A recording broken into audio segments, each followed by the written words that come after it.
Pathmonk is the intelligent tool for website lead generation. With increasing online competition, over 98% of website visitors don't convert. The ability to successfully share your value proposition and support visitors in their buying journey separates you from the competition online. Pathmonk qualifies and converts leads on your website by figuring out where they are in the buying journey and influencing them in key decision moments with relevant micro experiences like case studies, intro videos, and much more. Stay relevant to your visitors and increase conversions by 50%. Add Pathmonk to your website in seconds, let the AI do all the work, and get access to 50% more qualified leads while you keep doing marketing and sales as usual. Check us out at pathmonk.com. Welcome to today's episode. Let's talk about today's guest. We have Colby Proffitt from Shift5, VP of Marketing with them. How are you doing today, Colby? I'm doing great. Thanks for having me on. How are you? I'm doing great. Thank you so much for asking. And well, Colby, I'm sure our listeners are tuning in, wondering what Shift5 is all about. So in your own words, can you tell us a little bit more? Yeah, absolutely. Shift5 is the observability platform for onboard operational technology. I know that's a mouthful. So what does that actually mean? If you think about the IT security space, securing your smartphones, your laptops, your PCs, all your digital devices.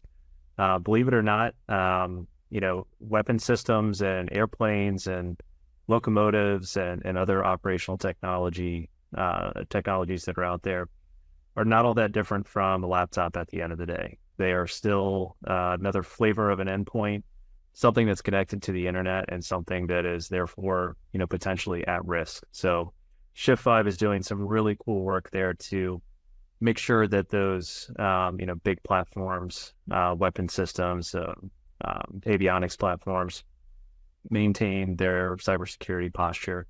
And we're also doing some really interesting work in the predictive maintenance space as well. If you think about some of those aircraft, locomotives, maritime vessels, they have a lot of parts that can break, a lot of things that can require repair. So we're doing some really interesting work there with the operators and maintainers to help them get out in front of some of those potential faults and failures before they actually become problematic. Okay, great to hear that. And so then that way our listeners can get a good understanding there of your company. What would you say is that key problem that you guys think to solve for clients then? Sorry, say it one more time for me. Yeah, so that way our listeners could get a good understanding there of Shift5. What would you say is that key problem that you guys like to solve for clients? Yeah, so I'll focus a little bit here on our newest solution that we brought to the market just in the last 90 days or so. There's been a lot of increased GPS jamming and GPS spoofing attacks where you may have an aircraft that is flying towards its destination and all of a sudden they lose the ability to rely on their navigation system. That can, that at first thought may not seem like that big of a deal, especially if you're flying during the day and you're familiar with the area. You have, other kind of waypoints, if you will, that you can use to navigate off of. But in other scenarios, in contested environments, a pilot may very quickly find themselves that they're flying into an area where they don't want to be. And that can have some catastrophic consequences and impacts there. It's also other scenarios where you're flying at night, you don't have that luxury of, flying by sight. So doing some really interesting work there to detect when GPS jamming and spoofing events are actually taking place, as well as the remediation and defenses against future attacks. So again, part of the bigger cybersecurity challenge that we're solving specifically for the Department of Defense, but also commercial aviation, rail and maritime industries as well. Okay, great to hear that. And so then is there, don't want to assume here, so is there a certain vertical segment that you guys like to go for? Is there an ideal ICP there for Shift5? Yeah, there is. So we are kind of a bit of an anomaly when it comes to the B2B SaaS space, and that we are very much focused first on the Department of Defense, DoD. We're also, a proud supporter of the commercial industries as well. So if you think about your commercial airlines, you think about the maritime industry, the rail industry as well. All of those operational technology industries that have some sort of, large, ruggedized, in some cases weaponized, endpoint that's not all that different from a laptop at the end of the day. Okay, great to hear that. And well, that way then our listeners who are tuned in could go ahead and visit you guys.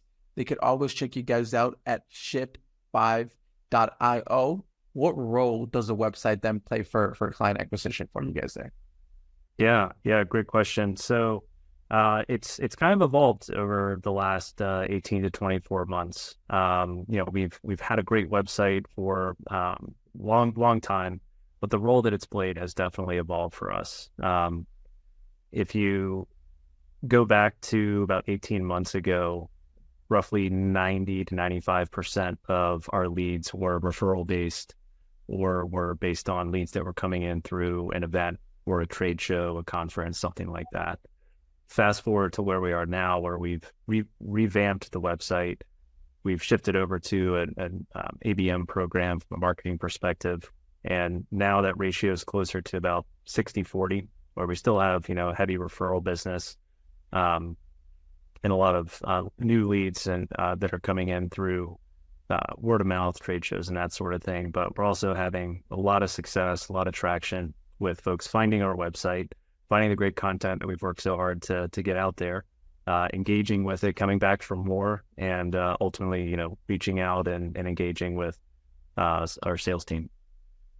Yeah, okay, great to see you hear that. So, how would somebody usually find out then about Shift5? Is there a top client acquisition channel for you guys there, Colby?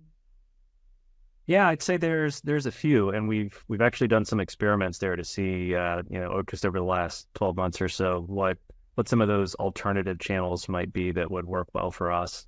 Our ICP, if you think, very specifically about the pilots, the operators, the maintainers, the folks who navigate these big, OT assets, and the folks who maintain them, a pretty significant amount of them you'll find on LinkedIn. You'll find that they're engaging with other folks within their, similar community. What was interesting for us, though, we had this hypothesis that because of the technographic and demographic information that we were able to kind of accumulate about the certain ICPs, we had this hypothesis that there were some other channels, some other watering holes, if you will, where these folks were hanging out, engaging with one another, looking for solutions, talking about their pain points, talking about some of their challenges. So we ran a micro experiment, if you will, tail end of last year, and actually served up some ads on Reddit, of all places. And I know some people may roll their eyes, or maybe they haven't had always what would always be the greatest experience there.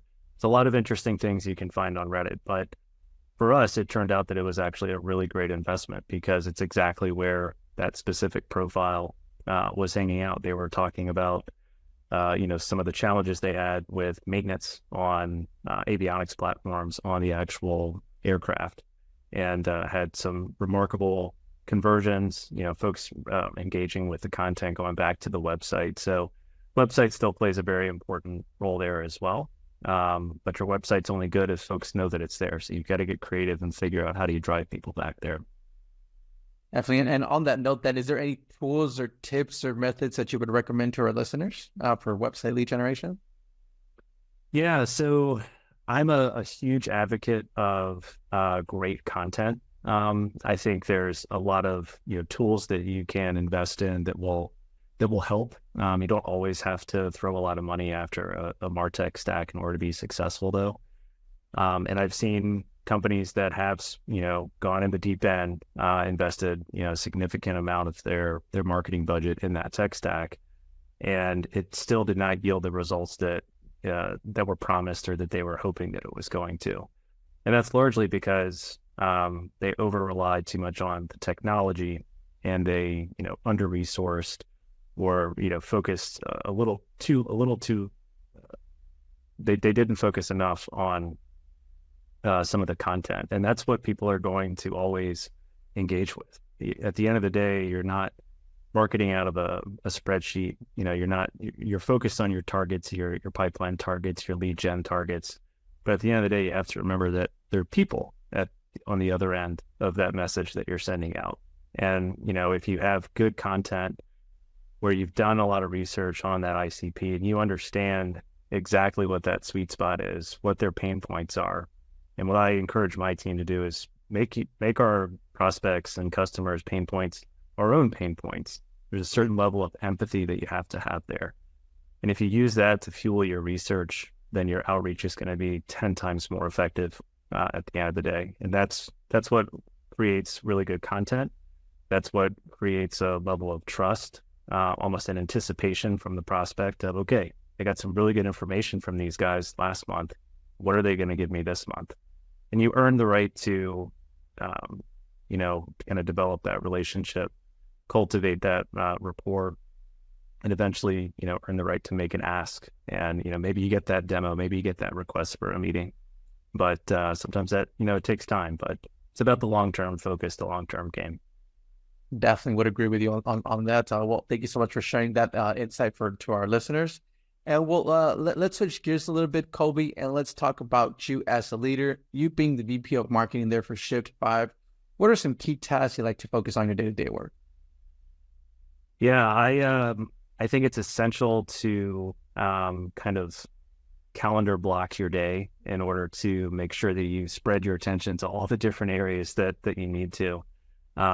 For me personally, I start my day looking at, okay, where am I a blocker right now? What is it that my team needs from me that's going to prevent them from moving forward if I don't get it done today? So those are my hot priority items.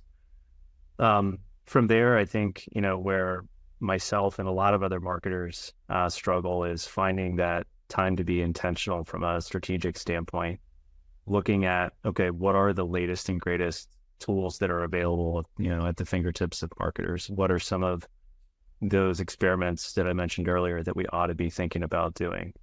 What are our competitors doing? What might we want to improve upon from there? Looking back at our results from the last quarter, okay, which of those experiments worked really well? Where should we invest more? Where should we dial back the spend? So for me, it's about getting kind of the tactical execution segmented and out of the way that first half of the day, and then carving out time to really focus in on, your strategy and measuring your results and effectiveness. Definitely important. Okay, very, very good to hear that. And so in your between times then, how do you like to stay up to date with all the trends in the marketing world as far as news, strategies? Is there a preferred channel that you'd like to go with? Yeah, I'm pretty active on LinkedIn and have made a lot of connections that at first were kind of random, but over time have turned into, really meaningful relationships. For me, it's just as much about it's almost like marketing, right? It's just as much about that digital component as it is that human component. I love meeting people for coffee. I love keeping my network, active and engaged. So at least once a week, I'll try to meet up with someone within my network, or if I'm traveling for a trade show or something, I'll make it a point to meet up with somebody I haven't seen in a while. And there's a certain element of that, personal interaction in person, over coffee or over lunch, what have you. And that's a great way to really pick people's brains on what strategies and tactics they're employing and what kind of results they're getting as well. There's a ton of opinions out there from a digital perspective. We're like, oh, you need this tool or you need to do this approach. And it results in a lot of pressure that I think marketers across industries are feeling right now. But, having that one-on-one time or, in a small group setting in person can be absolutely invaluable. Definitely would agree. All right. Awesome. Thank you so much for sharing that with us. And then, let's jump into our next section then here, Colby, which is our rapid fire question rounds. Are you ready for them? Absolutely. All right. First off then is, what is the last book that you read? The last book I read was Radical Candor by Kim Scott. And it was almost a life-changing book for me, because I think it encompassed this idea that I've had as a marketing leader and how I've managed multiple teams at this point. But it gave it a name, it gave it a face, and it also kind of it relieved this the symptom that I had, that maybe I was crazy for taking that approach in the first place. So it validated the approach for me a little bit. But it's basically the idea that, you should promote transparency in your communications, upward, downward, all around you. Push for the same with, your direct reports, with your leadership team. Challenge directly, and just it results in a far more effective and more productive work environment, not just for marketers, for any field. Definitely would agree, right? Kind of like to give your point of view without, hurting people's feelings per se, right? Right. Right. Great plug there. All right. Next up then is, if there would be no boundaries in technology, Colby, what would be that one thing that you want to have fixed for your role as a marketer today? I am a huge advocate of integration and, building teams from the ground up, building processes from the ground up, but taking that next stage once you have it built and really pulling it all together. And it's twofold for me. On the one hand, it's specific to marketing. So if you think about ABM, account-based marketing, a lot of people are talking about it. We've got a great program that's in place here at Shift5 and yielding some really incredible results. Super proud of the team that's helped make that a reality. But one of the reasons that it works so well is because it's so well integrated across the different functions within the marketing team. It's not just the content strategist or the product marketer that's focused on one part. It's not just, the go-to-market operations director and our MarOps team that's doing this other part. It's not just the field and events. It's not just PR. It's all of those disparate functions, really being focused in on this one overall mission with what I was talking about earlier, that those pain points that your prospect and your customer base feel, making those your own pain points, and then creating that seamless journey for those individuals, within your account base, so that the same experience they have when they're on your website is the same experience that they have when they run into you at a trade show, or they stop by your booth, or they see one of your ads on their, on their social profiles and that sort of thing. So there's integration within the marketing team, but then there's also integration throughout the rest of the organization. So taking that same approach and extending it out towards the sales team, to the product team, to your field engineering team. And at that point, you're not just creating this integrated experience from a marketing perspective, but it's really an integrated experience that the customer has with every engagement, regardless of the title or the rank of the person they're engaging with. And that's, that it's someone much smarter than I once said, may not remember what someone said at one point in time, but you're going to remember how it made them feel. And if you've got that same, feeling that's being emanated throughout all those different touch points and engagements, that's what folks are going to remember. And that's what's ultimately going to help you drive, towards those positive revenue growth targets. Yeah, well, okay, great to hear that from you, Colby. Well, lastly here is, you have the experience already in the marketing world, no doubting that, but if there's one piece of advice that you would give yourself, what would that be?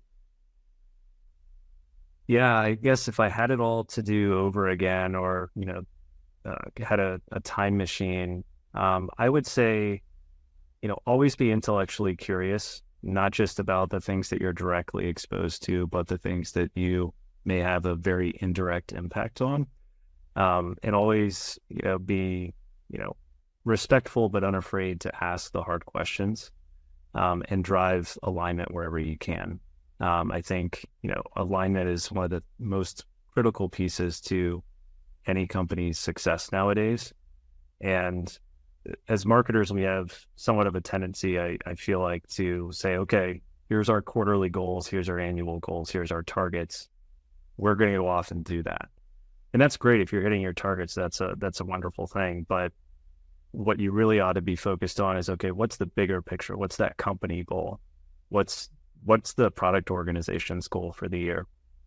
What's the sales organization's goal for the year? How can I be of assistance? How can I help my teammates in other orgs meet those goals within their functional areas? And again, it's taking that human-centric approach and making the pain points, making the challenges, making the opportunities of your peers those of your own. And, it is a far more effective way to drive towards a, positive end result. All right, great insight there for our listeners. And well, Colby, we are coming to the end of our show today, but before we do end, I do want to give you the last word. Say someone forgets everything about the interview today. What would be that one thing they should remember about Shift5? Yeah, absolutely. Cybersecurity is, more important now than it's ever been. And the shift that we've had from the focus on IT security, those endpoints and laptops, it spans, beyond those traditional endpoints into the OT space, the operational technology space. So think about those airplanes.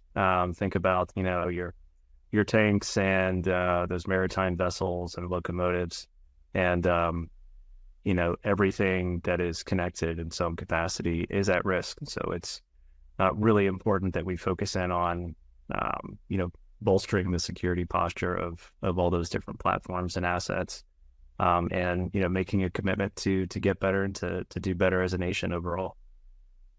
Hey, well, Colby, thank you so much for being with us. And for our listeners, thank you so much for tuning in. You could always check them out at shift5.io. And well, it's been a pleasure, Colby, to have you on. And I'll look forward to our next episode at Pathmonk Presents. Thanks a lot, Colby. All right. Thanks for having me. Take care.